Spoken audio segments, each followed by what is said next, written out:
you so much, everyone. 2 days ago, there was an announcement that there is a new Director General of the Labour Party Presidential Campaign Organization, and that is Chief Akin Osuntokun, who succeeded Dr. Donyo Okupe, who resigned lately as the Director General of the campaign organization due to the case he had in court. I'm now being joined by the new DG of the Peter Obi-Datti Presidential Campaign Council, Chief Akin Osuntokun. Thank you so much indeed for coming tonight. Thank you. You're welcome. It's indeed very good to see you again. Apologies for the other day, and thank you so much for making. I know you're coming straight from the airport to the studio. How does it feel taking over from your friend, Dr. Okupe? Well, I mean, it feels good. I mean, look, it's a bittersweet experience. Bitter in the respect that he had to live in those circumstances. And of course, you had the judgment. That's the first judgment that I had that was essentially exculpating, the person standing before her. She said it was an honest mistake. That is the judge, not the lawyer of the defense. So, I mean, the party in such circumstances, for me, it's not a good thing. It deserves more than a better exit like that. But nonetheless, life must go on. What I've been, but I'm also back to familiar territory. I'm used to presidential campaigns. I led two before in 2003 and 2007 as political advisor and as a campaign coordinator of President Goodluck Jonathan in 2011. So, and your party won that at that time when you were actively involved. All the times. So this time around, anything? Of course. I mean, that's if you want to. You are the winning man. If you are in numerology, if you have a talent in numerology or magic or astrology, it's left for you now to decipher, the meaning behind the meaning. So Osuntokun means win. It means success. Success, indeed. Is it, a coincidence, of course, that both for yourself, Dr. Okupe, and yourself, Akin Osuntokun, are very close allies of Chief Olusegun Obasanjo? Allies? Well, yes, you are correct, but he's a father figure. That's a better description of the relationship. He's a father figure to us, not as allies. So the inference some are putting into this appointment, that this is perhaps an Obasanjo slot. Well, look, assuming that what you are saying is correct, okay, am I not qualified for the job? Am I not competent for it? Does it take away the fact that it's an Obasanjo slot? I don't know what you mean by Obasanjo slot. I don't know whether you have to ask the presidential candidate, my principal, whether it was an Obasanjo lot, and that was how the position was filled. Don't forget that I was the zonal coordinator, the immediate zonal coordinator of the campaign in Southwest. So this is essentially an elevation. It's not that I'm just joining the campaign organization. But if you say that Obasanjo is Obasanjo's lot, well, people have different perceptions, and you are at liberty to say so. I can't. The press has. There is an intertwining nature of politics and permutations. President Obasanjo at some fora had given some tacit endorsement to Mr. Peter Obi. And incidentally, someone who had been working with President Obasanjo for a long time, Dr. Donyo Okupe, was leading the campaign, and he steps aside. Another very close and long-time ally of President Obasanjo again takes over. So, I mean, astrology, permutation, maybe one is not far from the truth. No, listen, the first question, the essential question, that you want to ask, is what I'm bringing to the table. Forget about who recommended me for whether I'm fulfilling the slot of somebody. That's really, that's not an issue. It's my capacity and competence to do the job that matters most.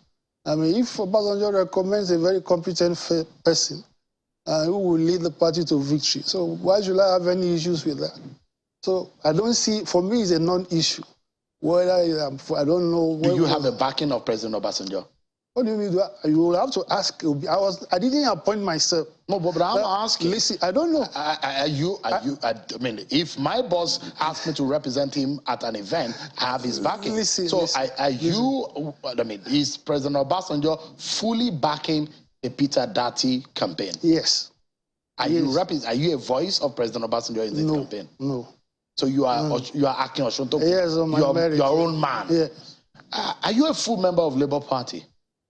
No, I don't know what you mean by full member of Labour Party. You were a former member of the PDP, I assume. Or are you still a member of the PDP? You see, all these, I'm not longer a member of the PDP. Look, in the first instance, I think people get these things wrong. A presidential campaign organization is not the same thing as a party hierarchy, as a party, you know. When I was there's a sense of déjà vu in what is going on. When I was appointed the director of publicity in 2002 by President Obasanjo, I was not a member of PDP. But if I take the responsibility, once I assume the office, then of course, effectively, I become a member, you know, of the Labour Party. So to that extent, you know, I'm a member. Are you still running for Senate? No. Have you officially dropped that toga? I don't know what you mean by officially. I've abandoned it, if that is what you want to say. And because, I mean, look at it. Your name is still on the INEC website. Let me tell you something. As of this minute that we're talking. The campaign office has issued a press release in that respect. Look, the question you should ask yourself is, what law have I breached in accepting the appointment? What law has the presidential candidate who appointed me has breached in appointing me? Look, I can't help anybody who wants to pursue notoriety as a way of life. You know, the man who is doing this one is supposedly the National Publicity Secretary of the Labour Party. Ask him, why will a National Publicity Secretary of a party do that to his own party? So it's a redundant question at any rate. It's of no consequence. It's of no consequence at all. Whether you look legally, constitutionally, it's very frivolous. If you're cancelling the legality, what about the moral burden?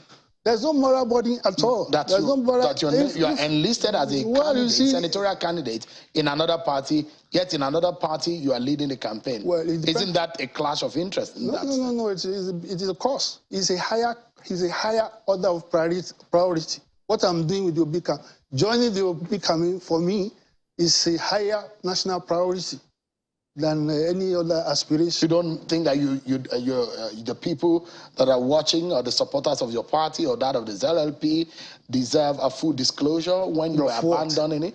I mean, you were on the ballot. Look, I don't you were on the ballot in ZLP. It's irrelevant. It's irrelevant. You think so? You don't think it's a moral burden for you to disclose that? Look, I am of the ZLP as a candidate now. By my own estimation, as a citizen of this country, who has a realistic appreciation on what we need to move Nigeria forward. It's not, you can't compare an aspiration to be in the Senate, you know, for what the position I'm going to occupy or that I've occupied. So that is the question you should ask. All these kind of, you know, platitudes and unnecessaries of no consequence to me.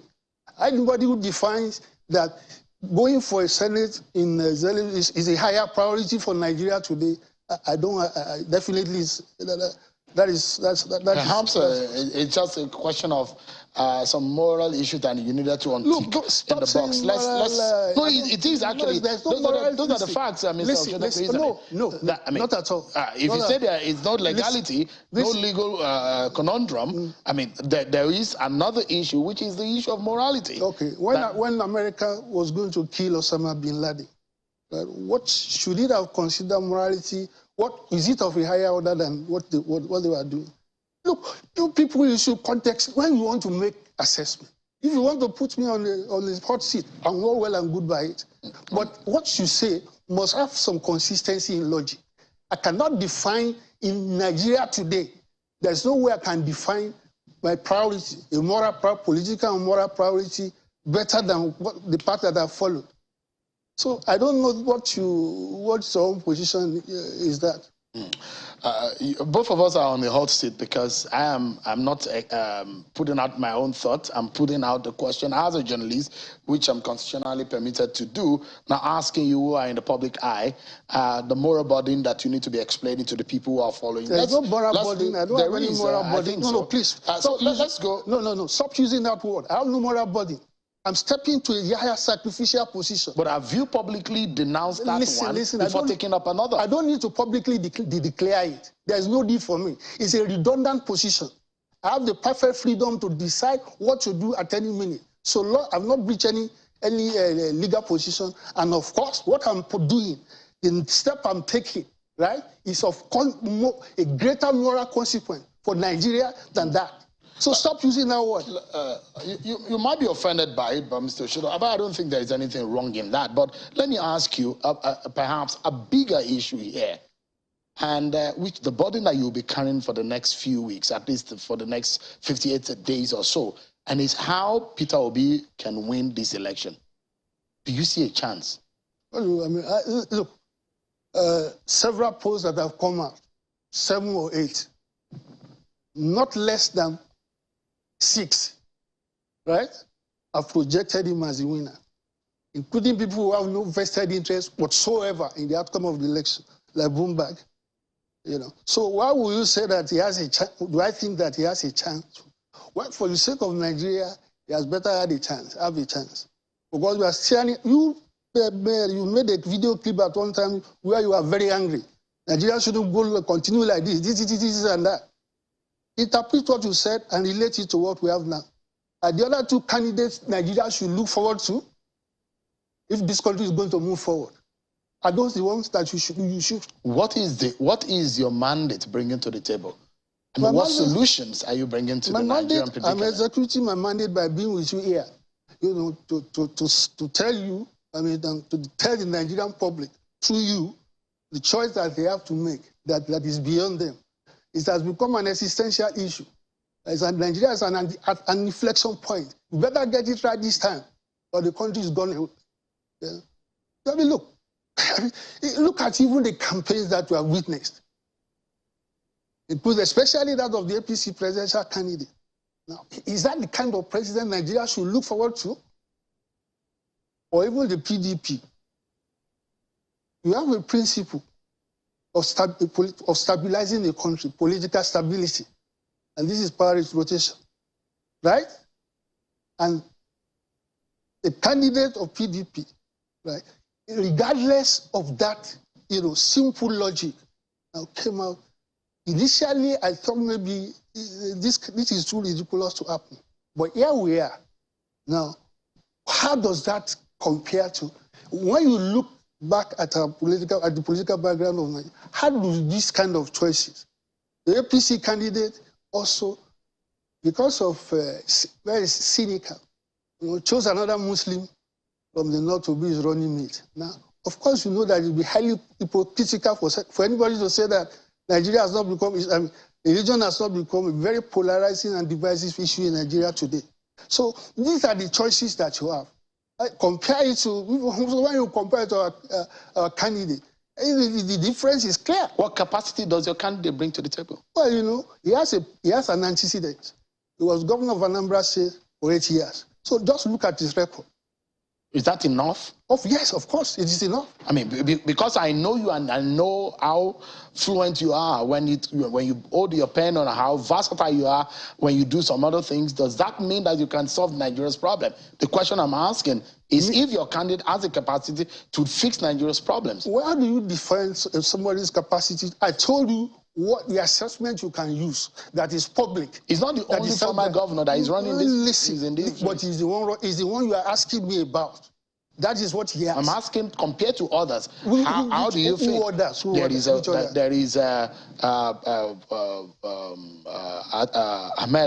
Bola Tinubu. There is Atiku Abubakar. There is a host of others. So those tickets, the lawyers will say they are incurably defective. And there's Robbie Kwankwaso, Nigeria shouldn't move forward. Look, let me tell you something.